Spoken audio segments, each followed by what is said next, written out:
Welcome to Coffee and Progress. This Friday morning, if you haven't joined us before at Coffee and Progress, the whole idea is that we have basically rented out the entire coffee shop. It's us, and we're here, and we are going to have great discussions. We're going to come up with some ideas and thoughts and hopefully action steps. That's why we have progress after the coffee piece, because we're going to have some drinks, we're going to have to chat.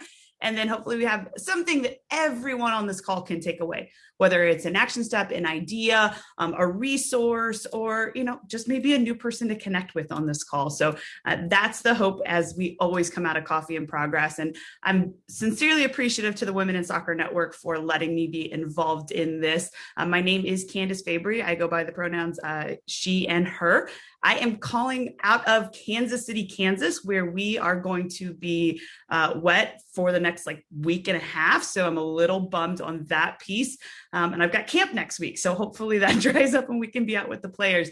But I know we've got fantastic people as well on this panel that are joining me today for the discussion. And I'm going to get to introducing them very, very soon. But as everyone's joining in, just a quick reminder, name, pronouns, and where you're calling from. And if you've got a quick little coffee mug or a drink, what you're drinking, we love to hear from you. I have a mug that says messy bun, getting stuff done. I am a mama too, and that was the look about 30 minutes ago, but I have showered and tried to be somewhat presentable for you all. But the idea real quick for those joining in, Coffee in Progress is an engaging discussion. And I'm extremely excited that today we are celebrating Pride Month. And so Allyship with the LGBTQIA plus community, and very, very appreciative that we're going to have a great panel. So now that I've seen a couple other people join in, I see some things in the chat. I'd love to get you introducing our wonderful panel today. Kaig, first off is fantastic. I love how you spell your name. I know maybe you didn't choose that. Maybe that wasn't you. Maybe it was. Either way. It's a whole story. I can tell it if we have time, but it's a whole story.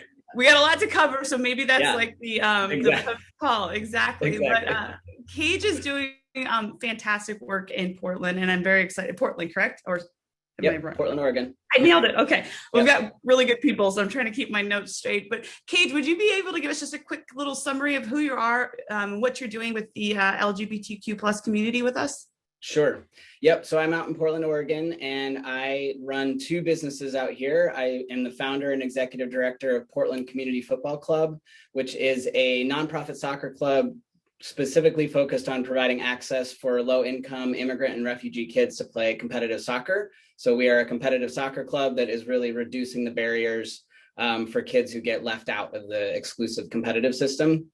And then I also have a consulting business that I run called Quantum Gender, which specifically focuses on education and consulting around bringing gender diversity education into the workplace and on the sports field. I'm a queer transgender person, which people would not know unless I said it out loud, because I just sort of fit right into these standard gender norms. So I talk about my personal experiences, my lived experience of growing up in the game as a girl and all the things that came with that. And so that's what I do out in the world, and I love it. I'm an entrepreneur. I work for myself and couldn't be happier. Kaig, it's amazing and exhausting to listen to everything you do, because I'm like, I gotta catch up. What else is going on that I need to know about? But Kaig, and sincerely appreciate you being here and sharing your stories. And I'm sure going to be adding some enlightening comments and thoughts to this whole conversation. Next, I want to bring in Ben Pereira. Did I get that one right? Fantastic. Ben is coming from us from a really, really cool organization that I'm excited that is a part of this conversation today, which is HomeField Alliance. So Ben, can you give us just a quick little synopsis who you are, what HomeField Alliance is looking to do? Yeah, hey everyone, my name is Ben Pereira. I use he, him pronouns. I currently serve on the board of directors for HomeField Alliance, which is the largest LGBTQ professional networking group for sports and entertainment professionals in the country. And our hope is to one day kind of mirror an organization very similar to WISE, but we're still very much on the up and up and still getting our feet wet in the industry. So always appreciate these opportunities to connect with more folks. Outside of my work with HomeField Alliance, I currently am a diversity, inclusion, and belonging program manager for HubSpot, which is a global CRM company, not related to the sports industry, but prior to joining HubSpot, I was on the diversity and inclusion team for minor league baseball, where I helped launch MILB Pride, which was at the time the largest Pride celebration in professional sports. Amazing. And you're calling in from Rhode Island? Yep, calling in from Providence, Rhode Island. And I'm drinking a nice local brew from the city of Providence. And I throw a little bit of Rhode Island maple syrup in my coffee. That's my little trick. Ooh. All right. Did anyone else get tingles when I did that? I should talk about other things, but that just was like, wow, and unexpected. Ben, that is fantastic. And thank you for sharing. And again, excited for the conversation you're going to have with us as well today. And last but not least, absolutely, is Dave Goldstein. He's the co-owner and general manager of the Atlantic City Football Club, playing in the NPSL. David, can you just give us a quick little synopsis again, who you are, where you're calling from, and are you putting maple syrup in your coffee? That's where I am from here on out. That's brilliant. So yeah, everyone, nice to virtually meet you. I'm David Goldstein, he, him. I'm originally from Miami, but have been working with Atlantic City Football Club for the last few years and moved to South Jersey full-time about 2 months ago to really take this product to the next step. And we are very, very lucky to have Cooper Gunn as a member of our club. As a player, he is an openly gay player, and I'm here to discuss, whenever I'm called upon, the experience of how we have approached as a club, making sure that he feels as comfortable and empowered as possible, while also balancing his right to privacy and not essentially just making the experience what he wants it to be, and giving him the platform to do that. So very, very happy to be here. I have a lot more to learn than I have to say, but definitely honored and privileged. In terms of women in soccer, a proud ally, and very, very fond of this organization. Proud to be part of it. And David, I'm in the same boat. A lot for me to listen and absorb in this conversation, and appreciate you being on, and definitely you will be called upon. So certainly be ready for that. And, for everyone that is on this call, the idea of Coffee in Progress, like I said, is to have an informal discussion with action steps that come out of this. But what's so great about the two people in my visual to my left, which is Pip and Rachel here at Women in Soccer, is that we're really focused on giving you guys ideas on how to do this on your own. And so as you're kind of listening into the conversation, there is no reason you couldn't create a Coffee in Progress in your area.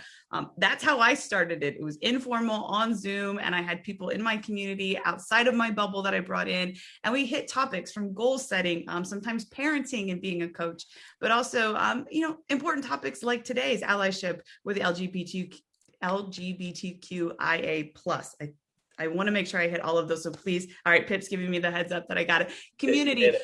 I did it. Okay. Thank you. Awesome. I appreciate it.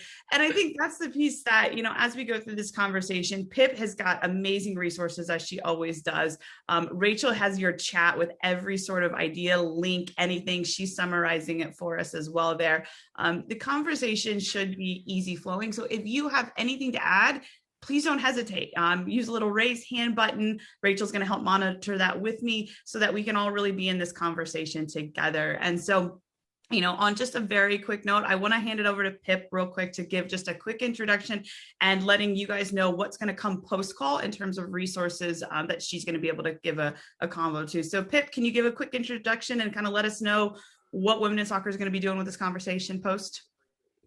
Absolutely. Hello, everyone. I'm Pip. I use she, her pronouns. And yeah, as Candice said, the aim of this discussion is for there to be progress after it. So after this discussion, I will be sending out to everyone a resource page with different links and different organisations, as well as some that we may come up with on this call so that you can all refer back to and bring to your own clubs and organisations. And I'll just sort of pick a few out right now and give you, some background to the types of things you should expect. And then, we'll see what else we come up with. So we'll also include the WIS Inclusion Letter, which is a great document that just fosters inclusion and allyship tips for all marginalised communities. I'll list some organisations that I think might be good for everyone to refer to. And Athlete Ally is an organisation we love at Women in Soccer, and through partnerships, programmes and workshops, they inspire leaders in sports to create positive change on matters of LGBTQI+ equity in sport. And you can follow them on social media. And if you're part of an organisation, consider taking courses from them. Like, as an ally, it's great to go to experts, people that have lived this and are willing to, share their expertise with you. Another one, which is how we got connected with some of our fantastic panelists, is United Soccer Coaches, LGBTQI and Allies Advocacy Group. This organisation is committed to supporting all queer people in and around the game, and they always welcome new members. I have had the pleasure of reaching out to people already, and they're so friendly, so much fun, and they offer support and resources for anyone navigating queer issues in soccer. I'll also include a variety of articles celebrating some of the amazing positive wins we've seen in our sports industry, celebrating queer athletes, and also some reports that identify things like the myths around trans athletes, and about how they identify that there's no real database scientific evidence that suggests that trans athletes have advantages over their competitors, and basically work like this encourage readers to think about the human lives at the centre of these debates, and how dehumanising biological arguments are more complex than media tabloids may just feed to us. And I think we can all agree that, above all else, the obvious fact that sports is at its best when the humanity of each individual player and fan is respected, which is what we're trying to do with this space. Another one is, I'll give you guys a book that's called Loving Sports When They Don't Love You Back, which is a funny title, which really reeled me in, and essentially it encourages us all to consider the ethical issues on gender, sexuality and race inequalities in the sports we love. And being mindful of that is the first step in how we challenge it. We've also got a few podcasts on your resource list, and one by the fantastic team at Burn It All Down, which is an intersectional feminist sports podcast. And they talk about how we can move past the homophobic, transphobic culture within sports and how we break down this binary. I've also got a few documentaries lined up for you all, one called Changing the Game, and it's about highlighting the lives of transgender youths navigating sports systems in their high schools. So I'm excited to share them all with you and hear some more ideas on this call. So yeah, that's all from me, and yeah, thanks all for being here. Pip, I feel like you were that, I'm thinking old school library for those that had the card reader. I just opened up Allyship and you just gave me the whole Rolodex of everything I need to go listen to. So that was awesome. And I hope you guys are as excited as I am to get the list, because there's certainly things you've already mentioned. I've got you all covered. Covered. There's just some Amazing. Phenomenal people doing phenomenal work out there to highlight and, our incredible LGBTQI community in sports. So I'm so excited to share them all with you. So yeah, I will stop talking now. You're good. Okay. I've got two rules, and they're not rules because I'm not really a rule person, but the first thing is we are going to respect time. So 10:45 is going to roll it around, and about a minute or two before that, I am going to ask our panel to start identifying takeaways, and I would love for you all to share takeaways in the chat or even volunteer at the end to take your voice on camera and share with us. So I will be respectful of time. This conversation I know is going to be amazing, but just want to make sure you guys know around that time frame, we are going to wrap this up. And obviously, the time zones, I apologize. My central folks, where I'm at, everybody else is on the other side of that. The other thing is obviously this conversation has a lot to it, and respect is first and foremost the thing we want to make sure is done through all conversation, all questions, and so on. And we're going to start with pronouns. And I really want to bring up a point that happened yesterday and why this conversation is so important. And we were kind of prepping and making sure we all kind of know where we want this to go. By that way, it's not rehearsed in any way, shape, or form. We have some general areas, but we were talking about the importance of pronouns. And the way I phrased it was not the best way. And Ben did exactly what Ben should do, which is the calling culture, which is what we're doing to say, you know what? There's something you said or shared, and listen, I want you to come in because I care about you, to help you with a language piece, a thought, or an idea. And so I really appreciated what Ben did yesterday. So here's the story. So we were talking about the use of pronouns. And I said, so how do you get comfortable using pronouns? And Ben, if you don't mind, because you were so much more eloquent than I was in terms of sharing what the calling culture that we hope for, tell me and share with all of us again, maybe how I should have rephrased that question and how we approach the use of pronouns. Yeah, it was subtle, but saying, are we using pronouns, or we should be using pronouns? Well, we use pronouns every single day, naturally, organically in our conversations. So what we're really wanting to do is we're wanting to act their pronouns before assuming. You can look at me and based on my gender presentation, assume that I use he, him pronouns, but that's just you assuming. So it's always best to just ask first and foremost. We already are using pronouns. We've been using them for tails all this time. But just we want to make sure we're asking. And so we want to make sure our leadership is asking pronouns. And so I want to take that conversation to the further. How do we get people as used to asking your name as it is your name and pronoun? And so, Kaig, I'm going to turn it to you. What do you think in terms of that significance of that momentum to say, hi, what's your name and pronouns, as Ben is so greatly shared with us as a significance? What's your opinion on that? Well, it's an incredible movement. As a trans person who started transitioning 14 years ago and changed my pronouns from she to her to he to him in the mid 2000s, it's amazing to see that there's a movement of people recognizing that we all have pronouns and that being a good cisgender ally means that you're saying your pronouns. So I think that's first and foremost amazing. When it comes to asking somebody's pronouns, it can get a little tricky and it can lead to somebody feeling like they have to out themselves potentially when they're not ready.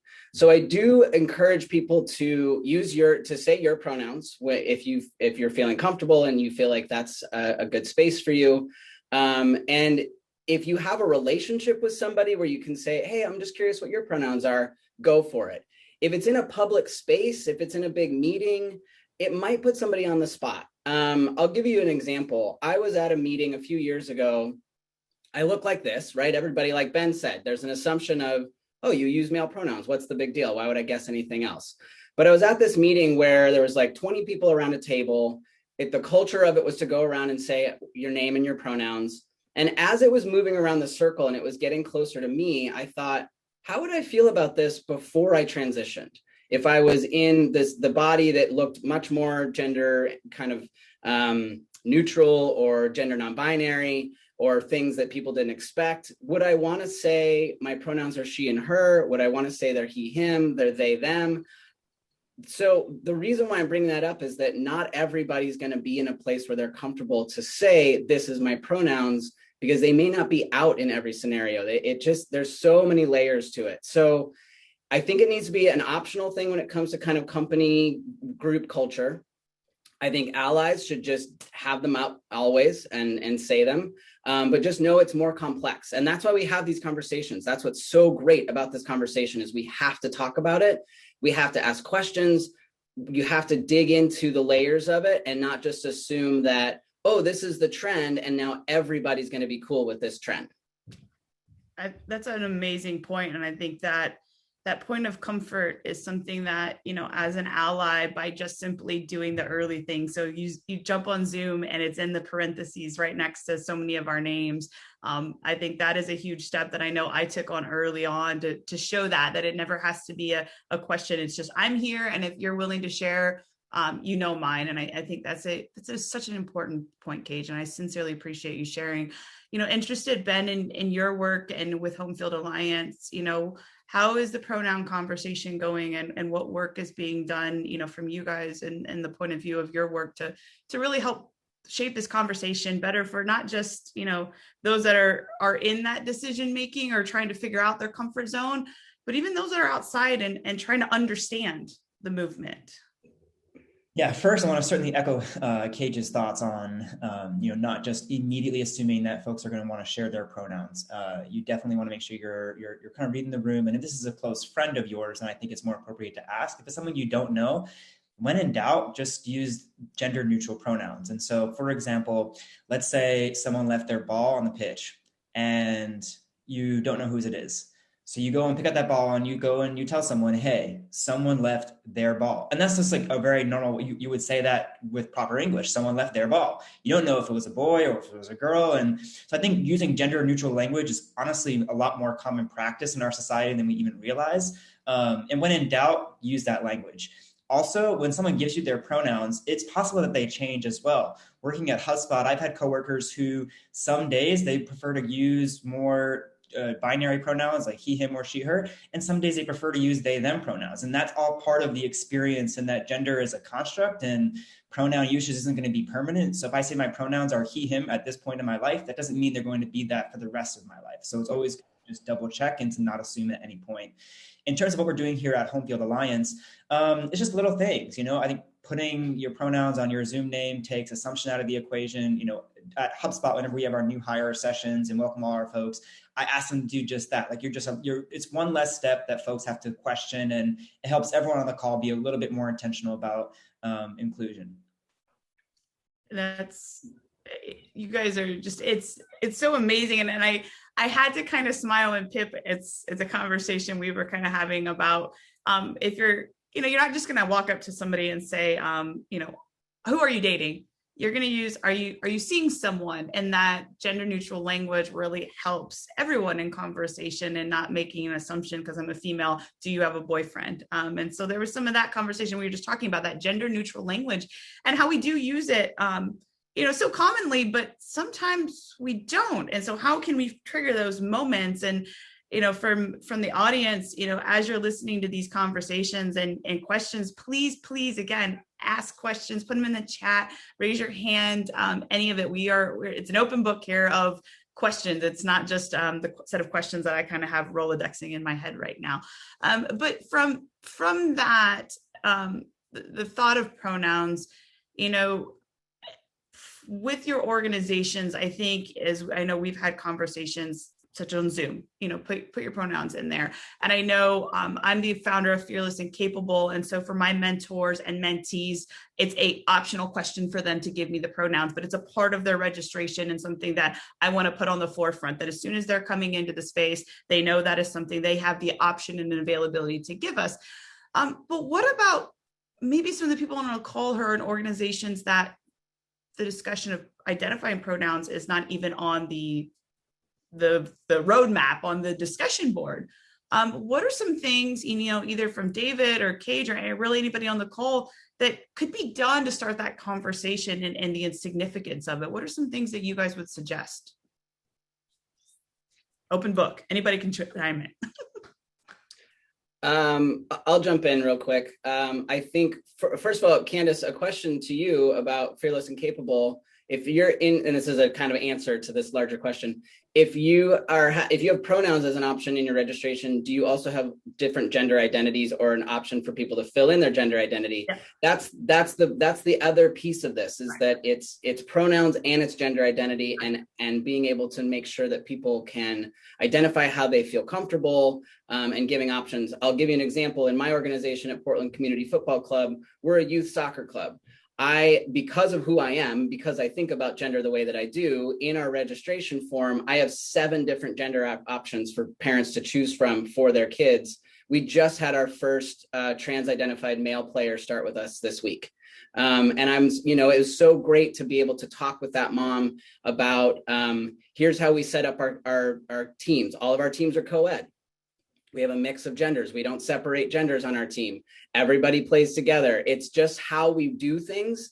And so I think if you're at the very, very beginning of this, and this is all brand new, it's starting out with small steps. It's starting out by listening and finding stories of trans people and hearing from non-binary people about what is their experience in sports. That whole list that Pip just went through has got a mound of resources to hear directly from the experiences. Because if you're brand new to even this concept of the spectrum of gender, it can blow your mind, because we live in a very gendered world. Everything around you is gendered.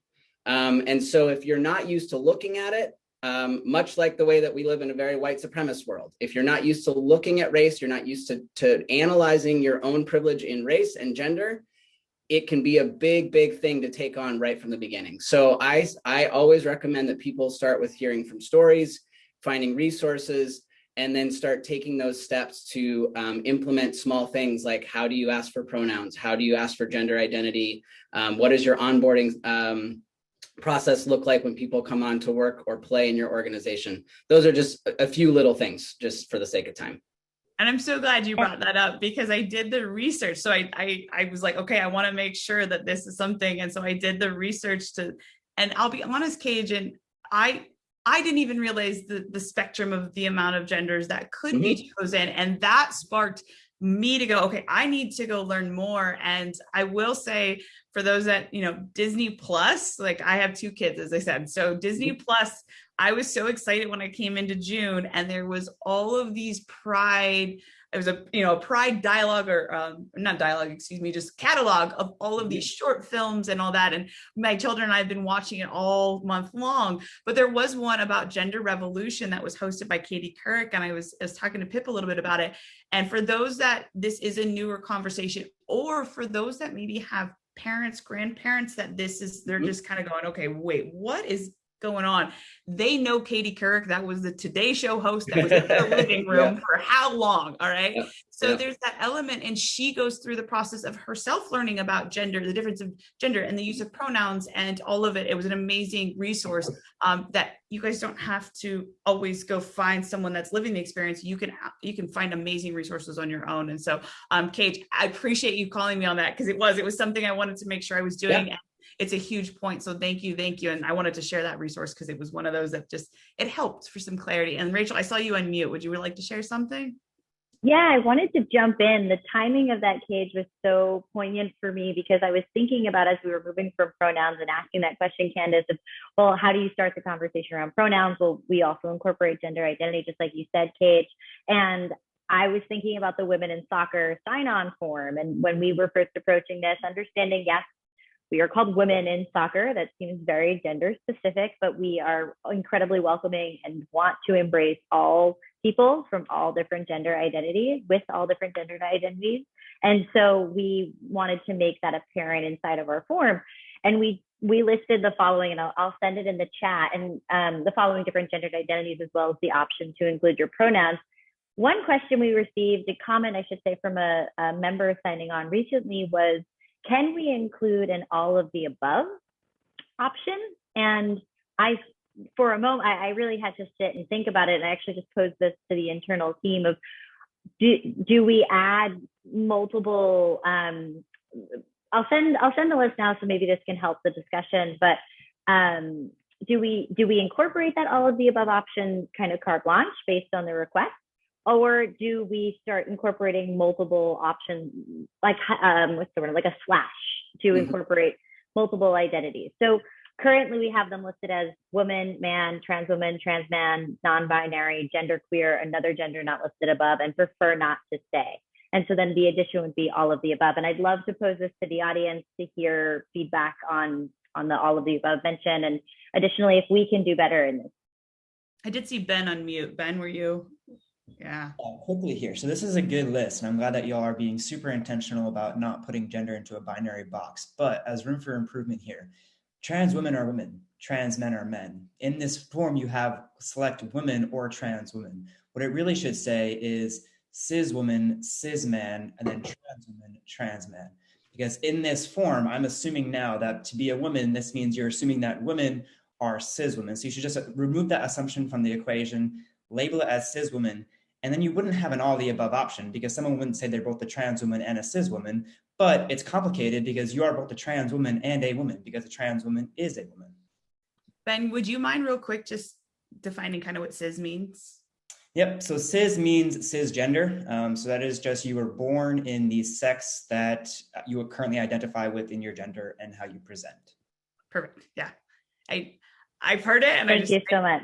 That's why, if you want to have coffee in progress in your own areas, and you want to tackle topics that are, a little specific, a little bit needing some extra insight and experts, going to these groups like HomeField Alliance and having Ben be able to kind of give you resources and thoughts has already been enlightening for me. And I think that's the thing that I would encourage anybody doing topics in their area to really be mindful of, because again, the knowledge that Ben's sharing with us already and Kaig has been fantastic. And no problem, Ben, I love it. Yes. So to keep this conversation rolling, and it's only 15 minutes, that's how amazingly fast this will go, and we'll all be ordering another cup and maybe a scone or a muffin. I don't know what your preference is. I'm kind of a muffin girl. But at the end of the day, there are so many powerful wins going on, and, being Pride Month, and I'm a KC girl right now. So KC's playing Orlando Pride, and I'm checking Orlando Pride's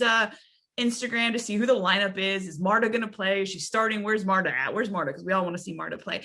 But what was so fantastic was they had Protect Trans Kids. That was like all over every player's statement shirts leading up to the game. And so, you know, when you see those wins, I know I feel that sense of pride and power that this is going to make a difference, not just for all of you that are on the call, but the next generation of kids, and even for our parents and grandparents to start understanding what the culture should be to have inclusivity. And so one of those wins, honestly, is David Goldstein being on this call and kind of talking about, if you don't mind, just sharing little bits about what's going on with Atlantic City and what you've done as a positive win for Cooper. Sure. It's an interesting way to phrase it, because that's not really how I view it or we view it. Cooper has positively won for himself by being the individual and player that he is. And we just think we're doing what should be the very baseline. I understand that it's not necessarily the norm, but it's interesting to conceptualize the thought of who's winning here. Hopefully Cooper feels like he's winning with his experience here, just like any other member of our club. That on a player by player basis, that's how we want people to feel as a member of Atlantic City Football Club.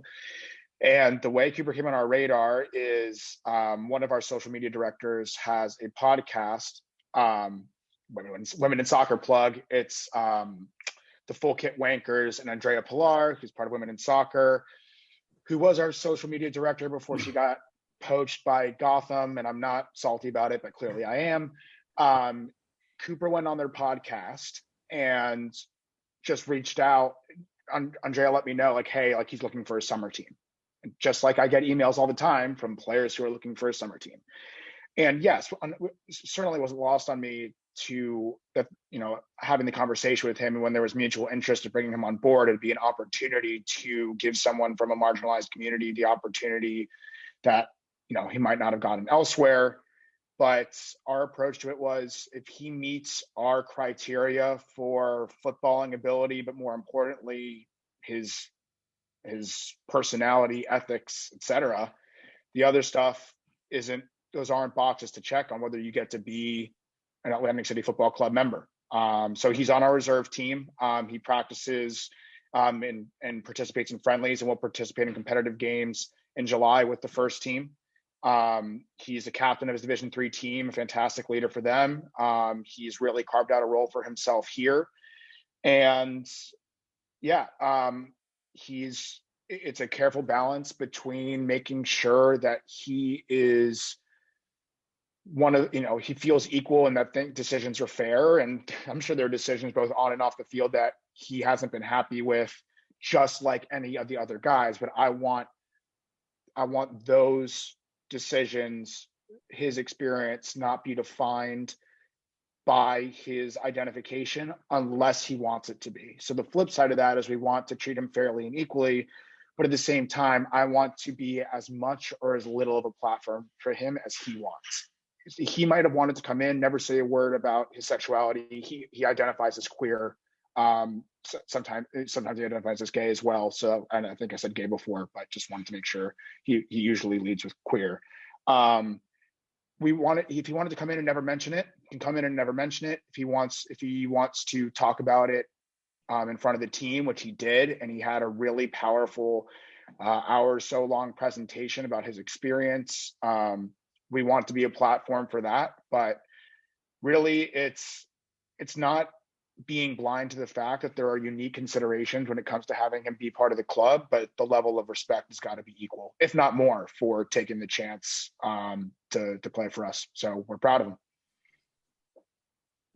It's amazing. And, you know, I love others' opinion on, you know, David's approach of really putting, for a pun intended, the ball in his, I'm not going to say court because we're soccer, the ball on his side of the field for him to decide how he, you know, discusses and presents his story. And I know we had some similar discussions when we were talking in February about, you know, allyship with women in color, you know, women of color within their own environments, and talking about that.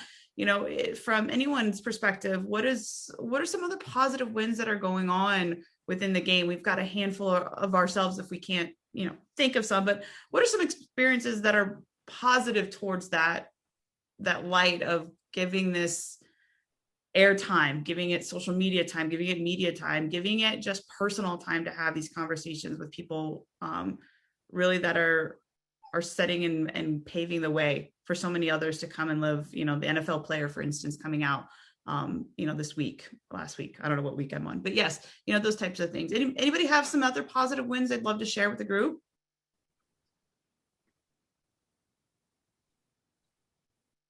We welcome you to unmute. You don't have to worry about raising your hand if you wanted to chime in, or you're welcome to share anything in the chat. Like Candice said in the beginning, this is a space for us to share our successful stories, our positive wins, be it personal, be it something that your organization's done. Maybe it's just something you've read in the news. I mean, the NWFL has had some incredible things coming out. There was a new article that just came out about Li Yang over on the China national team. That's really exciting for them. And in that moment, I didn't know what their pronouns were, so I went with them. But it's a big win to see these leagues and these teams embracing so many people coming out with the truth to their identities. Anyone else have anything? Others, but I want to just quickly touch on the Karl Nassir, which you just mentioned. He came out 4 days ago. And so it's actually pretty impressive that 4 days ago, it feels like it was a whole media cycle ago. When Michael Sam came out in 2014, it was all the media could talk about for weeks, and it became such a toxic environment. And I remember myself as a sport professional who was deep in the closet at that time, watching how sports media was covering this. And I never could see myself working in the sports industry while being openly queer. So for it to be the end of the week where Karl came out, and for Candice, you say, oh, was it this week, last week? Like, that's progress, because it's not his whole identity. And for some folks, they don't want their queerness to be the center of who they are. Some folks, they wear it and as an act of protest or a radicalism, they want to really exude the queerness in every aspect of their lives, and all power to them. But we're not a monolithic community. So it's really great that Karl is able to come out and get right back to playing football, which is what he wanted to do.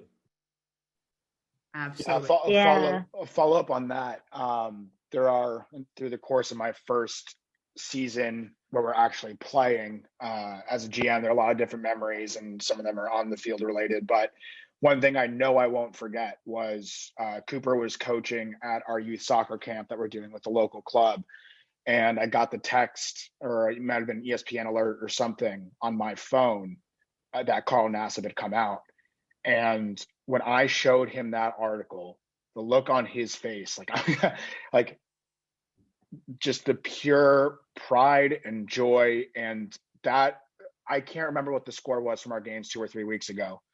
But I will never forget that, how meaningful that was. And that's part of the value of having people around in your organization who come from a different story and have a different perspective, because obviously it was huge news and I was greatly proud to see it, but it really, really hit home when I saw his face and just like the genuine smile of seeing that headline. That's another great part of it, just related to the Karl Nassir coming up, but it was just having Cooper here gave me that knowledge and realization in moment. So again, I would encourage everyone to bring people in from different identities into your organizations. There's a lot to learn, but there are those moments of pride you get to share in, as well as the world becomes just a little bit more equal. Candice, I know you're about to tell me not to say something because you want to do takeaways soon, since we have 5 minutes left, but I have to do 2 shout outs. One to Kim Brady, shouting out the platform Out Sports and also showing her story. So Kim, we are so grateful to have you. We love you. Thank you for putting that in there. Please check it out.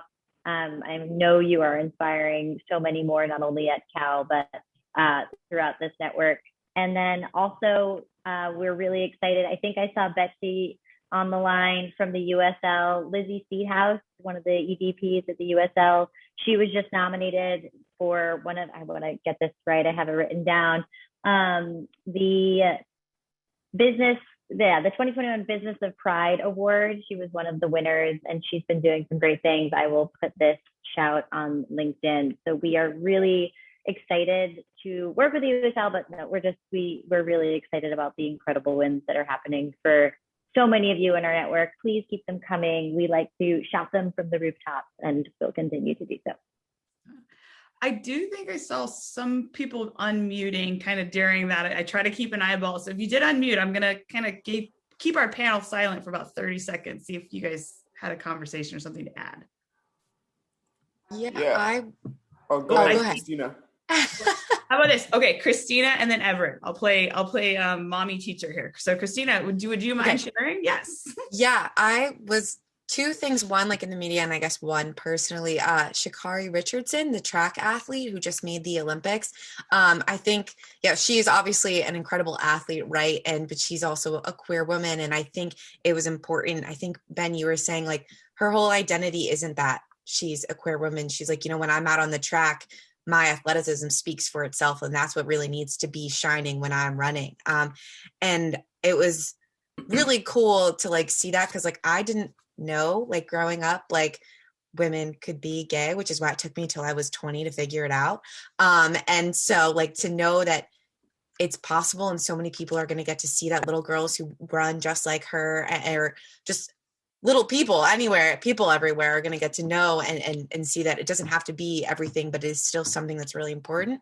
And like in the last couple of weeks, I work in finance. And so it's a very cisgendered hetero space. And so I've been like slowly talking about like my girlfriend and like we did this together. And it's always met positively, which is nice, but it's also kind of intimidating to do that because I don't always know how the reactions are going to go. But it's been a nice like positive feedback. I also had a question. I know Everett, I've been taking up a lot of time. There's been a lot of like positive progress, but I know sometimes it feels like there's a lot of commodification of Pride Month. And I was wondering if anyone had any thoughts on that in the panel, because I know sometimes I find that super frustrating. Okay, sorry, I'm done now. 1, do not apologize. 2, I am so proud and happy for you. And then 3, yes, someone take her question, please. Kaig, Ben, what do we got? I'm of two minds around the commodification. One mind is I hate it. It's just taking people's identities and turning it into dollar signs. The other side of it, and I'm a little bit of an anomaly in my queer community. I know a lot of queer people who are like, no, I don't like it at all. But my one side of my brain is like, well, corporations run this country. And whether we like it or not, that's where the power is. That's where the voices are that hold the power. So if they're looking around and seeing more queer people and saying queer people and trans people and everybody under the rainbow is buying things because we spend, I think it's like $1.5 trillion a year or something like that in our community, that's a good thing that it's getting into that stratosphere. But is it moving beyond just 1 month of Pride? Not quite yet. It's better than it was 10 years ago, not quite to a 365 24/7. Everett, I saw you. I want to make sure we get to everybody. Everett, what did you have to share with us? Yeah, so I'm Everett. My pronouns are he, him, his, and I really appreciate everyone sharing, and Christina sharing your story. I've learned a lot. Like I said in the chat, I'm really trying to be a better ally. One of the questions I had is about, if you make a mistake, right? Either you use the wrong pronouns or you use the wrong terminology, or you see somebody else, they've used the wrong terminology. I've also seen this a lot in sports commentary where they might use the wrong pronouns, for an athlete, and kind of I want to know the best way to kind of, approach those and deal with those situations, to be supportive, but also to be, let them know, kind of why that might be an issue. I'm happy to answer that, but Ben, did you want to? You can take this one. Okay. So if you are the one who makes the mistake, just apologize and move on. One of the things that happens when the mistake happens, oftentimes the person who made the mistake gets caught up in feeling guilty and feeling bad, and it becomes about them. And so then the person who has just been misgendered or had the name used incorrectly or anything like that is now sort of in this position of feeling like, do I need to take care of this person? And it kind of puts the onus on, oh, now I have to say, no, it's okay, it's all right. You don't want to do that. It's not about you. It's about the person who just got misgendered. And so reducing that amount of time where there's just like falling all over yourself to apologize is really good. Just say, I'm so sorry, I'm learning, I'll do better next time, and move on. Change the subject, go back to what you were talking about, whatever it was, and so that it just happens more naturally. I will say, if there are people who are making mistakes over and over again, then there's something else going on. So if you are the person who just cannot figure out how to continue to use the correct pronouns and something's stopping you, there's some introspection that needs to happen. There's some like moments that need to happen with somebody else, go process it with somebody else, talk about what's happening with you, of why you can't get on board with these pronouns. That's my only caveat there, is to just pay attention. If it's happening, if you're witnessing it, you can either say right in front of that person who got misgendered, say to the other person, hey, that person's pronouns are this, and move on. That's it. Again, move on. Or you can do it in private. It kind of depends on the situation, but it's good allyship to step up and be an accomplice in that way. Thank you, Everett, for the question, and Kaig, that's super insightful and I think empowering. And as allies, that's what we need. We have to say something, and giving the respect of the situation, whether it's private or in the moment, is crucial. And so a great tip. This, again, I said it from the beginning, folks, I am going to have to be the bad guy and say, all right, everyone's got to go back to what you were doing beforehand, whether it's grab another cup of coffee, whether it's plan, the weekend. Hopefully you have a great weekend plan. I know I've got soccer involved, so I can't complain. It's going to be good. But, for me, the reason I chose my company name as Fearless and Capable is because it's for me. If no one else, it's for me as a reminder of how I want to live every day. And, what I see on this call and what I hear from you guys all are amazingly fearless human beings that are capable, and their capabilities are changing the world. It's changing the conversation. It's impacting so many people that I'm just grateful that I got to be on this. And hopefully for Coffee in Progress, you take this energy, and hopefully it's positive energy, and you go, I want to make something better today, tomorrow, weeks from now, whether it's you go check out one of the resources that Pip is going to smash us all with in the forehead with, because it's going to be, to me, it's that huge Rolodex, like it's that like pull out counter that's about to smack me in the head with all these things I need to check out. And that's awesome. Like that's how it should be. Or it's, understanding, how Ben has so eloquently put the importance and the significance of this, the semantics, and getting that right, and how it does matter. Or, Kaig's impact of saying, listen, like sometimes we're going to get it wrong, and apologizing and then moving on is huge. And I think that is something that for so many of us can take away. And I would love to do the takeaways from everybody, but again, I am really wanting to be respectful of time. And so I will say thank you from the bottom of my heart of being a part of this conversation. And I will turn it over to Rachel and or Pip. I'm not sure who's going to turn this into the bow on top, but thank you everyone, sincerely. Not too much more for me. Thank you so much, Candice. Thank you, Kaig. Thank you, Ben. Thank you, Everett, Christina, Kim, everyone that's participated and shared your story or, submitted a resource. I'm sorry if I'm missing names, but we really appreciate you giving time and energy to this.